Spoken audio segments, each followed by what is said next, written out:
তো বন্ধুরা, বেই নিজের টিমকে নিয়ে বেনজিয়াও সিটিতে আসে। সেখানে সিটির জেনারেল তাকে বলে যে বেনজিয়াও মাউন্টেনে মনস্টার অ্যাপিয়ার হয়েছে। আর এই কথা শোনার সাথে সাথেই বেই সেখান থেকে নিজের টিমকে নিয়ে বেনজিয়াও মাউন্টেনে চলে আসে, যাতে সে সেই সব মনস্টারগুলোকে মেরে বেনজিয়াও সিটিকে বাঁচাতে পারে। এরপর বেই সেখানে জানতে পারে যে ক্যাপ্টেন রবার্ট নাইট বহু বছর আগেই এই ধরনের মনস্টারের সাথে ফাইট করেছিল, যেখানে তার নিজের ভাইও মারা গিয়েছিল। এরপর জুলিনাও বলে যে আমি শুনেছিলাম যে এই মনস্টারগুলো শক্তিশালী হবার সাথে সাথে এরা ম্যাজিক পাওয়ার ব্যবহার করতে পারে। কিন্তু জুলিনার কথা শুনে সেখানে দুজন সৈনিক তার উপর হাসাহাসি করে, যেটা দেখে জুলিনার অনেক রাগ হয় এবং জুলিনা অন্য একটি জায়গায় গিয়ে উদাস হয়ে বসে থাকে। তখনই সেখানে বেই আসে আর তাকে বলে যে আমি তোমাকে ভরসা করি আর আমি জানি তুমি এটা প্রমাণ করার জন্যে অনেক হার্ডওয়ার্ক করছো, কিন্তু বিশ্বাস করো একদিন তোমাকে সবাই বিশ্বাস করবে।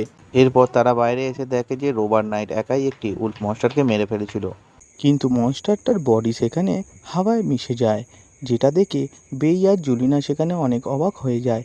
তখনই তাদের উপর গ্রিফিন মনস্টার হামলা করে দিয়েছিল।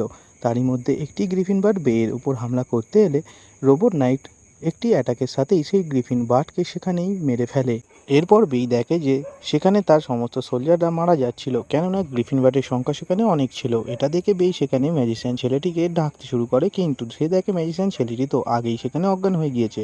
এরপর বেই সেই ছেলেটির কাছ থেকে কেমিক্যালের বোতল নিয়ে নেয় এবং সেটিকে অ্যাক্টিভেট করে একটি মনস্টারের উপর হামলা করে দেয়, যার কারণে সেখানে একটি বড় ব্লাস্ট হয় এবং তার ফলে সেই মনস্টারটি সেখানে মারা যায়। তখনই বেই সেখানে সবকটি বোতলকে একসাথে অ্যাক্টিভেট করে দেয় এবং মনস্টারের দিকে ফেলে দেয়, যার ফলে বেই সেখানে একসাথে অনেকগুলো মনস্টারকে মেরে ফেলেছিল। এরপর রোবট নাইট জুলিনাকে বলে যে তুমি মাস্টার বেইকে নিয়ে এখান থেকে পালিয়ে যাও, আমি ততক্ষণ এদেরকে আটকাচ্ছি। কিন্তু জুলিনা সেখানে যেতে চাইছিল না, তাই রোবট নাইট তাকে বলে জুলিনা, এটাই সবচেয়ে বড় সুযোগ, তুমি নিজেকে একজন সত্যিকারের নাইট প্রমাণ করতে পারো। আর দেখো আমি তো এখন অনেক কমজোরি হয়ে গেছি, আর তাই আমার ভরসা যে তুমি মাস্টারকে এখান থেকে বাঁচিয়ে নিয়ে যেতে পারবে। এই কথা শুনে জুলিনা সেখানে বেইয়ের বলা কথাগুলো মনে পড়তে শুরু করে দেয়।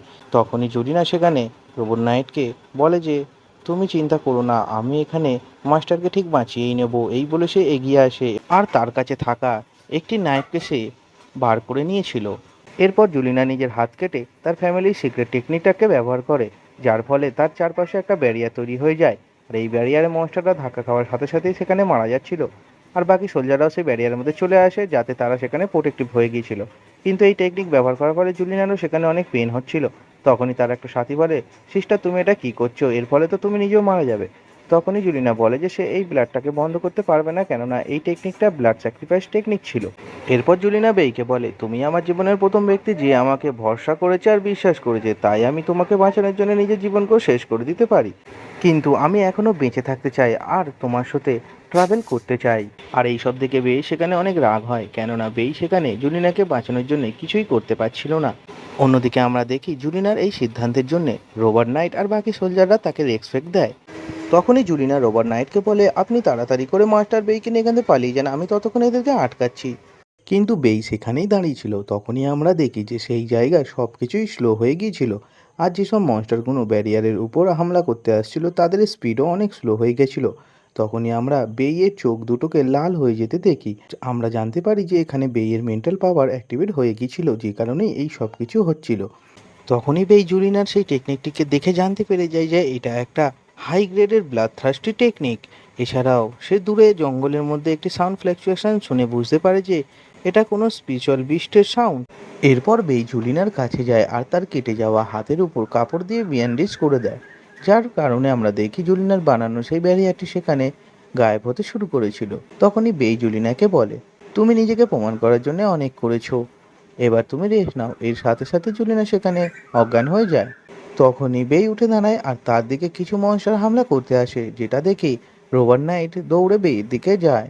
তখনই বেই একটি নাইফ নিয়ে রোবার্ট নাইটে পেটে ঢুকিয়ে দেয়, যেটা দেখে সেখানে থাকা সমস্ত সোলজাররা অনেক অবাক হয়ে গিয়েছিল। তারা ভাবতে পারেনি যে এটা কি হলো। আর তখনই যেসব মনস্টারগুলো বেইয়ের উপর হামলা করতে আসছিল তারা হাওয়ার মধ্যেই গায়েব হয়ে যায়। আর আমরা দেখি যে সেই মনস্টারগুলো গায়েব হয়ে যাওয়ার সাথে সাথেই সেখানে থাকা সোলজারদের ইঞ্জুরিগুলোও হিল হতে শুরু করেছিল, এমনকি রোবার্ট নাইটের ইঞ্জুরিও হিল হয়ে যায়। তখনই বে রোবার্ট নাইটের দিকে হাত বাড়িয়ে বলে যে রোবার্ট নাইট, আমি স্বপ্নেও তোমার উপর হামলা করতে পারি না, আর আমাকে এখন এটা করতে হয়েছিল কেননা এখানে তোমার কারণে একটা ইলিউশন তৈরি হয়েছিল, যেটার কারণে আমরা সবাই বিপদে পড়েছিলাম, কিন্তু আমরা দেখি যে জুলিনা তো এখনো অজ্ঞান হয়েছিল। এটা দেখে বেই বলে যে আসলে জুলিনা যেই টেকনিকটিকে সত্যিকারেরই ব্যবহার করছিল, আর এই টেকনিকটির কারণে তার অনেক ব্লাড কনজিউম হয়ে গেছে, এই জন্য তার জ্ঞান ফিরতে আরও কিছুক্ষণ সময় লাগবে। এরপর বেই সেই জায়গায় যায় যেখান থেকে সে সেই বিস্টের সাউন্ড ফ্লেকচুয়েশনের শব্দ পাচ্ছিল। আর বেই সেখানে একটা কিউট বিস্টকে দেখতে পায়, তাই তাকে সে হাতে ধরে নেয়। তখনই সেই বিস্ট নিজেকে বাঁচানোর জন্য বেয়ের উপর নিজের মেন্টাল পাওয়ারকে ব্যবহার করে, কিন্তু এতে বেয়ের কোনো এফেক্ট হয় না। তখন বেই বলে যে তোমার মেন্টাল পাওয়ার আমার কিছুই করতে পারবে না, কেননা আমি এই দুনিয়ার নয়। এটা শুনে সেই স্পিরিচুয়াল বিস্ট অবাক হয়ে যায়। তখনই ম্যাজিশিয়ান ছেলেটি সেখানে আসে আর বেইকে বলে এটা তো 100 বছরের পুরাতন একটা হর্ন বিস্ট, আর আমি শুনেছি এই বিস্টের হর্ন রিফাইন করলে এটা মেন্টাল ম্যাজিকে অনেক কাজ দেখায়। কিন্তু বেই বলে এটা একটা অনেক দামি ট্রেজার, তাই এটাকে আমি এভাবে নষ্ট করতে পারি না, আর সে বিস্টকে নিজের কাছে রেখে দেয়। তখনই সেখানে আকাশ থেকে একটা এনার্জি এসে মাটিতে পড়ে আর চারিদিকে গ্রিন কালারের ধোঁয়া ফেলে ছড়িয়ে যায়। আর সেই ধোঁয়ার মধ্যে বেই একটি ব্যাজকে দেখতে পায়, আর সে বুঝতে পারে যে এটা লেভেল 8-এর ম্যাজিশিয়ানের ব্যাজ। তখনই সেই ধোঁয়া কেটে গেলে সেখানে একটা মেয়ে বাইরে আসে, আর সেই মেয়েটা লেভেল 8 ম্যাজিশিয়ান ছিল, আর এই মেয়েটার নাম আমাদের ইয়াং বলা হয়।